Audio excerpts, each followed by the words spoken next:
This is Splice. You're listening to a recorded session from Splice Beta 2022 in Chiang Mai. We've edited this, but only slightly. Hey, this is Rishad from Splice. This session is by our friend Jacopo Ottaviani from Code for Africa on how to write an amazing grant application and what to do when it all goes pear-shaped.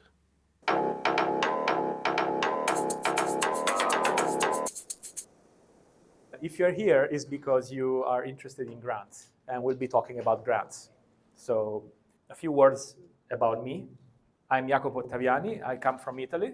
I have a computer science background, but I fell in love with journalism back during my university times. And I've been working for 10 years with grants in between the media sector and the development sector.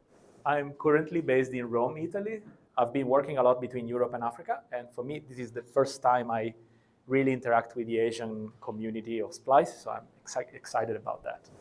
Let's talk about grants. I mean, this is why we're here. So how many of you have ever had an experience with a grant? Have you ever applied for a grant? So please raise your hands. Almost all of you, that's good. How many of you won a grant? A good proportion of you got a grant, that's great. I had the chance to talk with people who have a small startup, but they're interested into, impact and how do they kind of transform the impact they do into fundable projects. The idea of this workshop is to think of a proposal together, basically, and try to fine-tune a project idea and predict the problems that you might run into if you decide to apply for a grant. I'll spend a few words on how to find grants, because this is another question I get very often.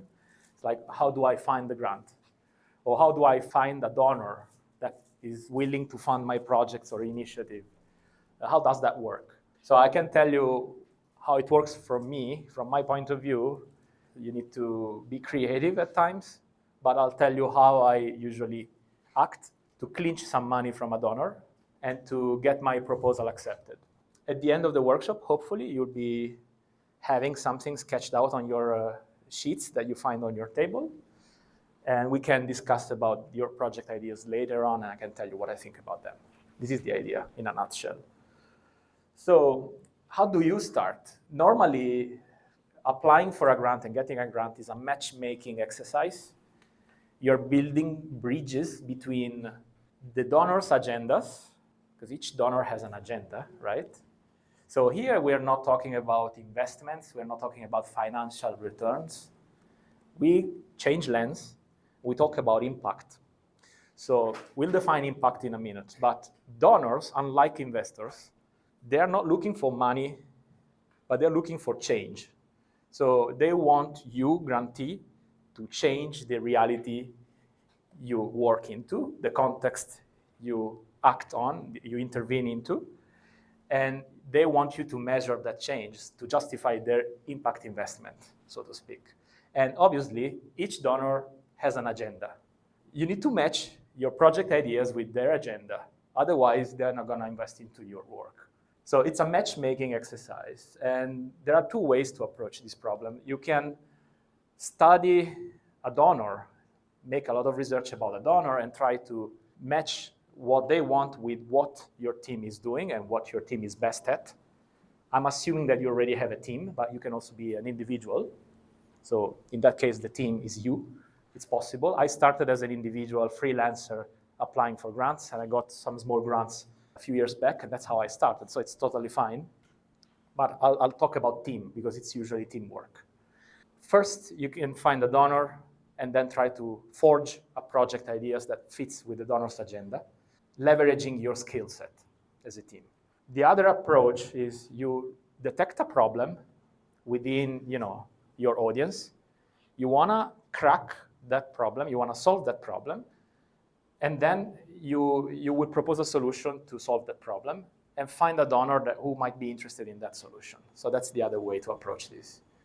But it's very important that you solve a problem.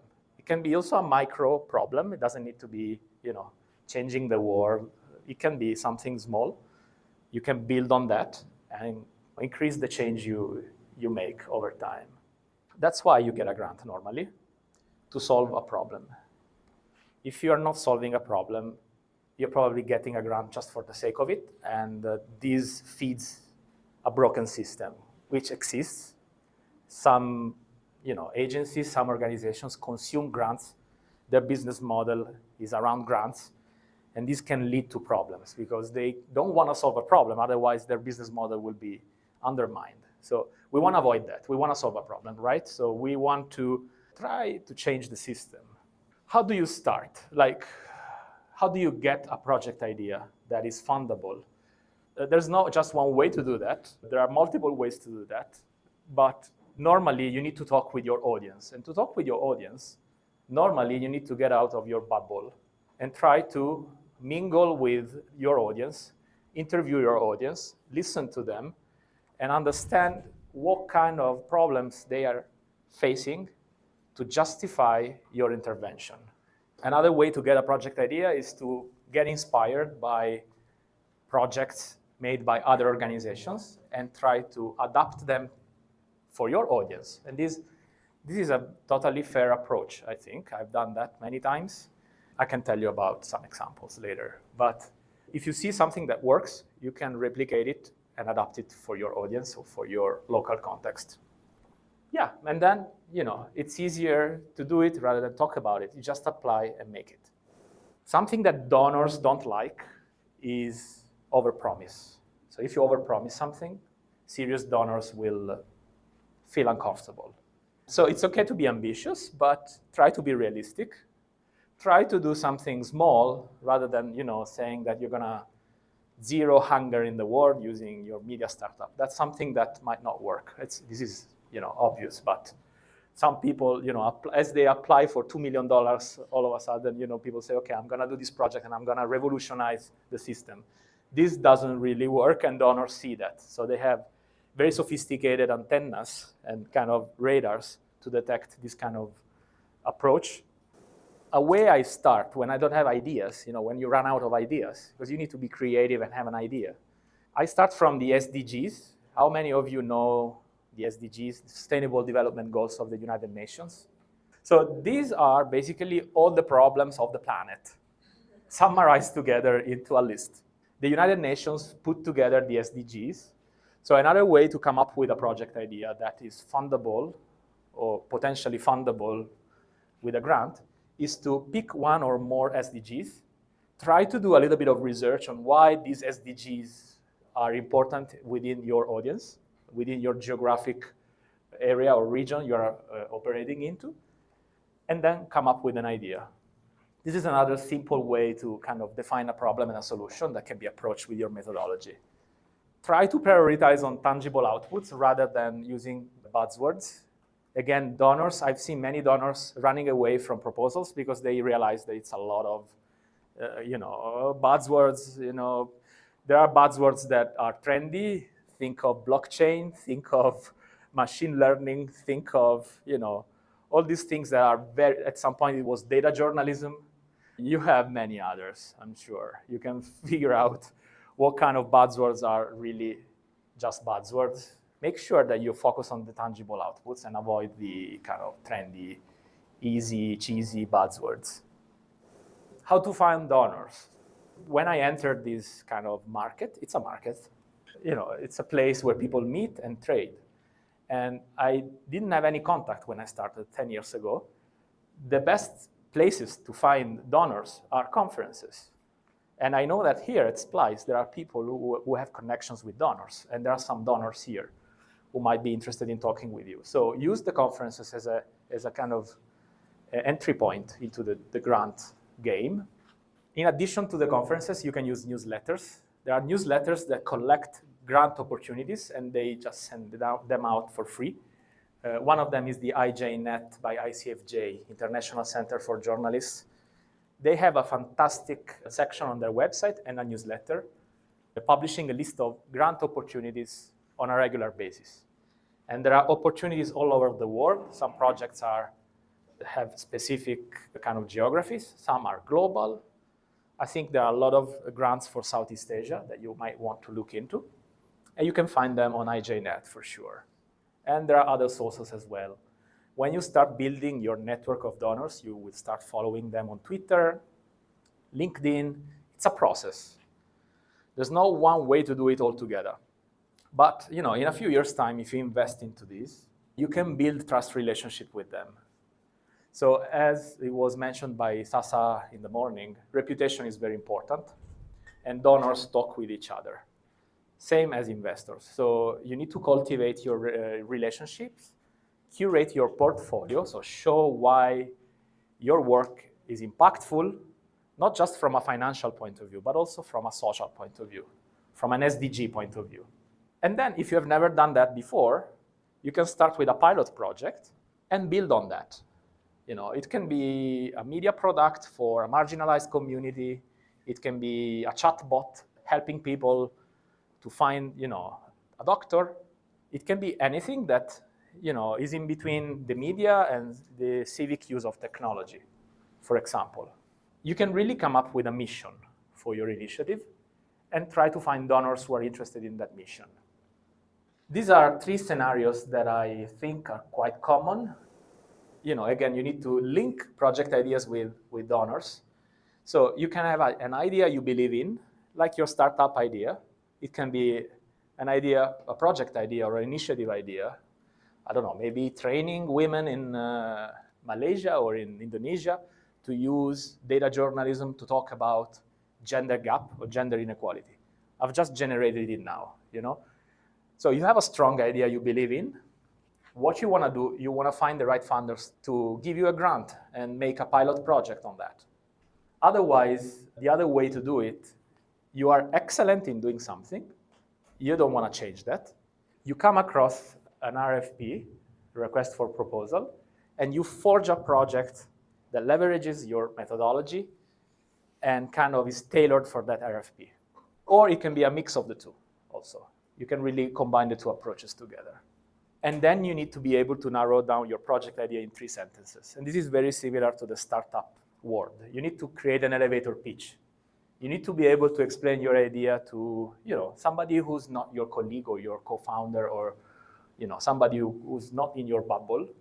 You need to be able to test your idea with somebody who doesn't have anything to do with what you're doing to make sure that it makes sense.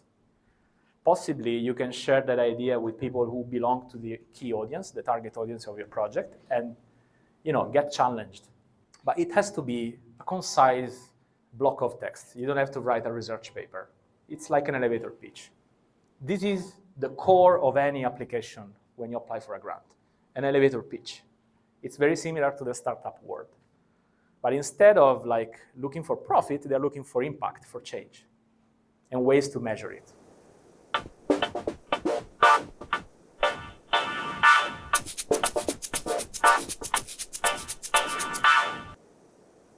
What happens when you get a grant? So first of all, you write a proposal, okay? You need to design your project in a way that is realistic, impactful, and you need to make sure that you communicate your impact to the donors, because the donors want to know how you are impacting the audience. They want impact stories, so they can republish them on their websites, and they can kind of explain why they're donors, because often donors have investors or philanthropy, and they have to make a report explaining how they're using the money. It can be a government, it can be the EU, it can be the German government or the German embassy in one of your countries giving out grants. It can be, a foundation like the Bill and Melinda Gates Foundation. It can be really anyone. It can be the United Nations. Each donor will want impact stories to document their investment. You can't skip that. You know why? Because they don't give you the money if you do that. So if you don't report back what you're doing in a transparent way, they will not unlock the next installment. Usually they don't give you the money up front. They give you just the first installment up front. If you don't write a progress report or the final report directly, if it's a small grant, they're not going to give you the second installment or the final installment. So it's mandatory. And now you're already seeing that being a one-man or one-woman team doesn't really work, because this is a lot of work. It's a lot of paperwork. So we're going to touch on this point in a minute, on how to make this efficiently. You need to define impact. What kind of impact are you really proposing? Is that societal impact? Are you trying to change a law? Are you gonna write a series of stories and maybe make a podcast and maybe a series of viral videos on Facebook and Instagram and TikTok to change a law, to make a campaign in order to change a specific law or to trigger a reform?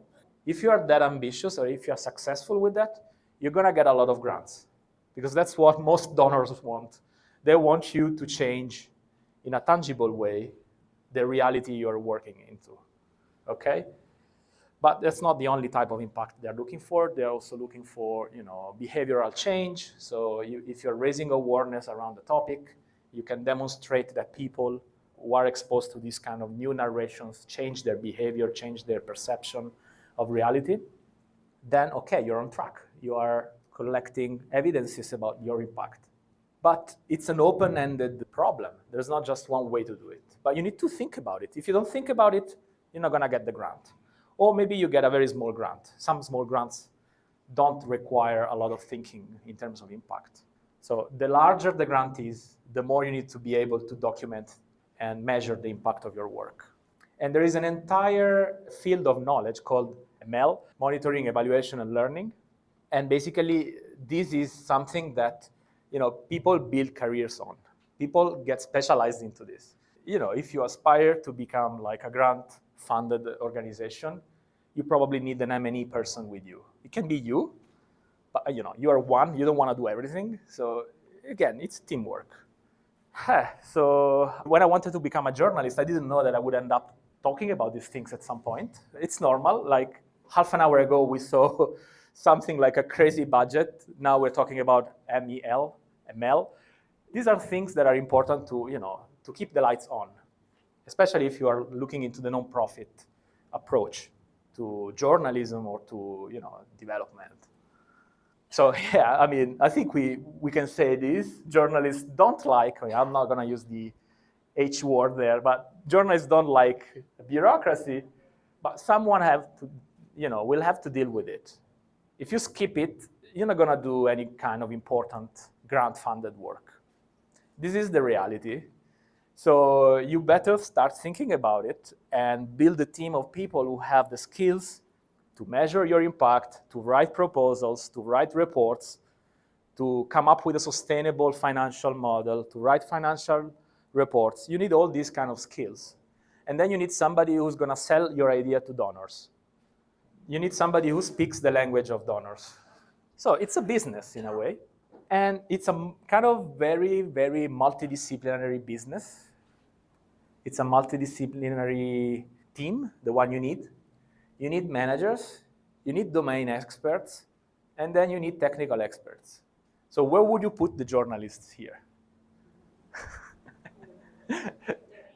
Domain experts, very often, but they also, sometimes they develop a management skill set. They can become managers, and many of you are an example of this.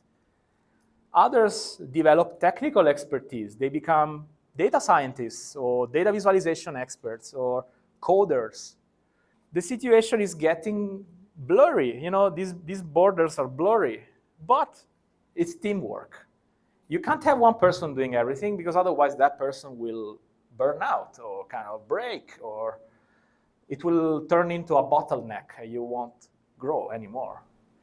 So during my clinics today, I suggested, think of a team. Don't do everything on your own. Otherwise, you don't grow. You just suffer. And you end up hating your job, which is something you really don't want.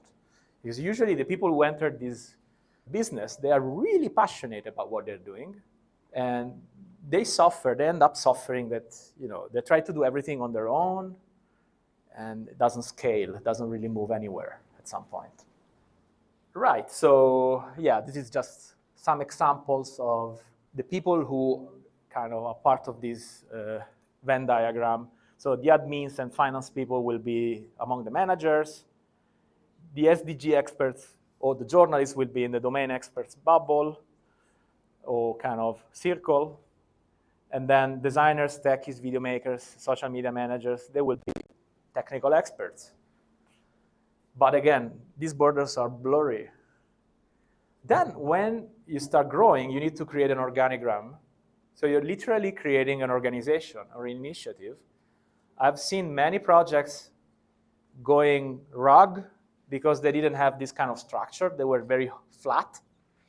They had a very horizontal approach, and nobody was really responsible for anything. They were responsible for everything, and they ended up being responsible for nothing, and the project went rogue. So a little bit of structure is useful, in my experience at least. A little bit of hierarchy is useful. There will be somebody signing a contract, right? So there will be somebody also legally responsible for the work. So maybe this person will be sitting somewhere here or above. You need to think about it because you're producing, outputs that are used by people. You have a responsibility. So you need a project manager, but you need also somebody who's like responsible from a legal point of view about the work you're doing. Well, I mean, if you become like a very, very large organization, you're going to have a legal team, but we're not there yet, right? So you need to think about these things.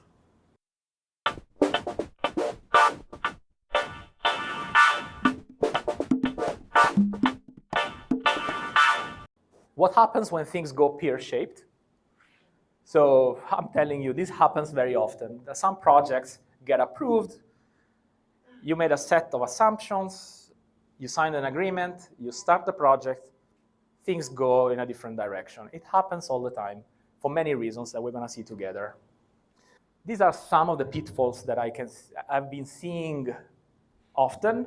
These are not the only risks, but there are some of the risks that you're going to run into when you do this kind of projects. The first one is about timeline, because you need to come up with a timeline when you apply for a grant. And often you don't really know how long it will take to do stuff. People tend to underestimate the time you need to do stuff, especially when you work in a kind of complex environment. So that's pitfall number one. Pitfall number two, it's about team. You haven't structured the team in a proper way. You don't have enough resources to hire people. What do you do in that case? We'll see it now. So you need a partnership mindset, right? Pitfall number three. It was mentioned by Sasa in the morning, partnership mindset. So it's not just treating your donors as partners, but also creating a consortium of partners who apply for a funding as with a joint proposal. So you're joining forces with other organizations to apply for a grant. This happens all the time, especially when you apply for large grants. And who manages the consortium? That's a job, and I'll tell you a little bit of the risk that is around this problem. The project goes rogue. At some point, you end up with, the project manager is not really managing the project. Things go rogue. What do you do in that case? It happens. Hidden costs. You didn't budget for some of the expenses. What do you do in that case? And then let's talk about due diligence. That's something that, especially when you are in an early stage, you don't know much about. So we'll talk about it. But let's start with number one. So how do you mitigate this risk? A rule of thumb that I have is to get your time buffers in place. So instead of thinking of your timeline as a linear timeline, put a little bit of time buffer before and after each of the milestones of your project. If you don't do that, you're going to run into problems because there are always problems. So you need to factor the risk in the application. So when you apply for something, you need to think of the unexpected circumstances that will arise as you implement the project. So make sure that you have time buffers before and after each of your milestones. If that's not enough, in some cases you can apply for a no-cost extension. Talk to your donor and say, hey, I don't need more money, I just need more time. But usually that's not something you want. It happens, but you don't want it because it is a no-cost extension, but it actually comes with costs because you're running for longer than expected. So it will trigger costs. Doesn't really mean that they're giving you more money, but They are waiting for you, and you are working more, so you're spending more money. So it's not something you want. It's a kind of, we call it extreme ratio kind of solution. It's like when you have no other chances, you go for the no-cost extension. It's an option, but you want to avoid it. So what happens when you hire a developer or an illustrator or a video maker, and this person gets headhunted by another organization in the middle of the project? What do? It's a mess, I'm telling you, because you have very tight timelines. You have a budget. You've already spent half of that budget. And then the project manager gets hired by, you choose a company that pays much more maybe, or just, this person wanted to change his or her career. It happens. So you need to build a community of talents or a pool of talents. And this is something that will offer a solution when somebody will quit your team or your initiative. You have somebody else who can immediately join you. This is usually a kind of a pool of freelancers or people you know, people you have a trust relationship with, who can jump into your project real quick, and you don't need to kind of create a new job ad, recruit. That takes months and months and months, and sometimes it's a problem. So you don't have that much time.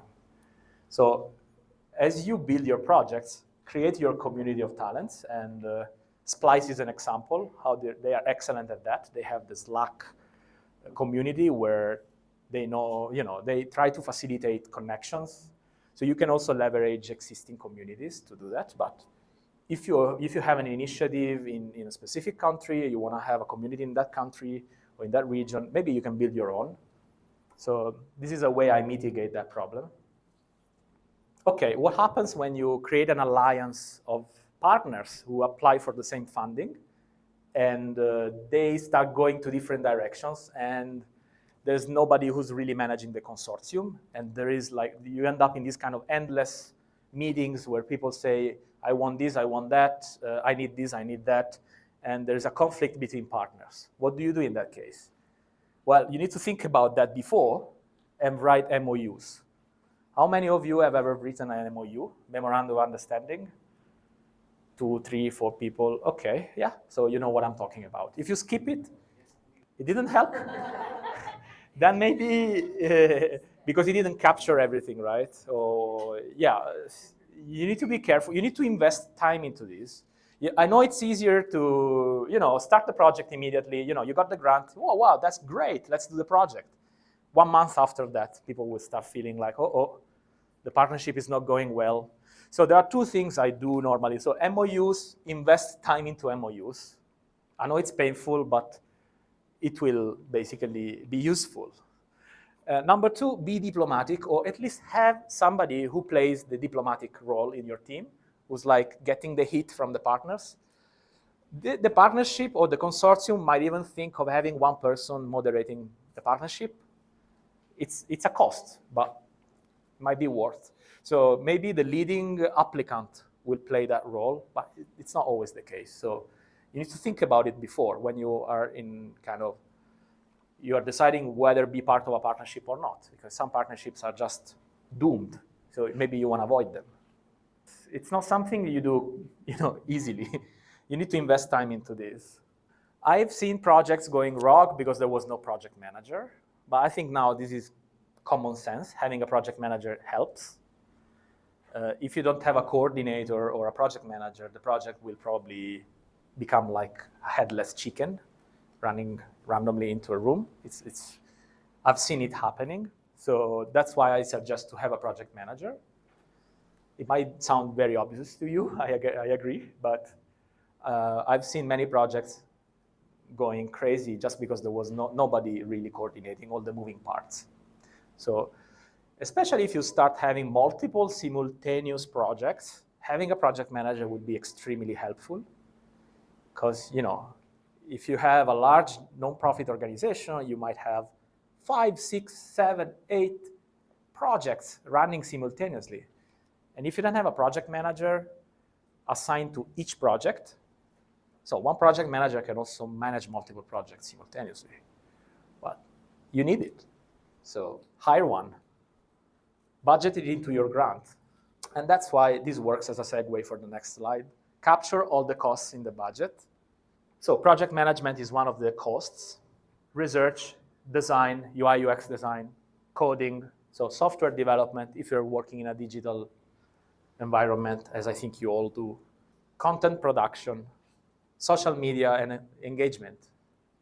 Project management, admin, so financial, operations, HR, recruitment. This is all, increasing the costs. Then, are you going to travel? Cost.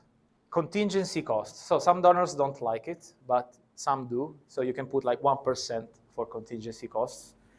And then in indirect costs, normally these cover admin or other costs that you're not really documenting in detail in the budget, but it's usually maybe up to 10%, according to my experience. It depends on the grant, it depends on the donor, it depends on the geographic region, but usually the budgets have an indirect costs item. The budgets I've dealt with so the most complex ones are like the ones we saw before during the investment workshop. So some of you were here. Extremely difficult budgets with like 10 sheets. The larger the grant is, the more complex the budget is. But for up to $100,000, you probably don't need that level of complexity, and you don't need to be graduated in finance to handle it. You just need to be familiar with a little bit of financial planning. But yeah, it's a cost. Somebody who's doing that kind of work needs to be paid. And then finally, due diligence. So let's say that you're just starting as a nonprofit. You're probably not registered anywhere. Like you're not an official nonprofit organization, but you're still getting some kind of funding, very small. If you start growing, you will be required to register because donors will run due diligence on you. So they want to know that you really exist. They want to know that you are governed properly, that you have sound financial systems, that you work efficiently, and that your team has all the skills you need to receive that grant, and that you are transparent and you are ethical, and that you're not like involved into kind of illegal work. So all this needs to be taken into account. There are some links in these slides that I can share with you later to know more about due diligence, for example. But admins will help you. So this is a summary of the key takeaways that I shared with you. There is another keyword here. This is level of effort, LOE. Have you ever heard about it? So grants often don't fund full-time positions. So you can't just fund 100% of your CFO cost or your financial officer cost into one single grant. It's very rare that that's possible. But they will cover the LOE, the level of effort of that person in the team or in the project. So let's say 25% of the time of your financial officer, of your designer, of your illustrator, of your editor will be covered by this grant because they expect you to have other grants or other revenues to cover the rest of it. So this is something you need to think of as part of your strategy. You know that you're going to get more grants and you're going to cover the cost of each individual, of each role for a percentage with each grant. It can be that you have somebody in your team who's 100% dedicated to a grant, but sometimes one person is working on multiple projects, and donors know that. So they want to see it in your documentation, in your paperwork. So they expect you to send timesheets. Timesheets, it's annoying, but they want it. So especially if you're like applying for large grants, some donors expect you to send in timesheets that are signed by the COO or the kind of financial officer or somebody who's part of your admin team. So there you go. All these ingredients are necessary if you want to run a non-profit business or a non-profit organization. And here there was a tuk-tuk emoji. For some reason it's not showing up. You can get this deck from that link. You can get the workshop material either here on paper or on that link.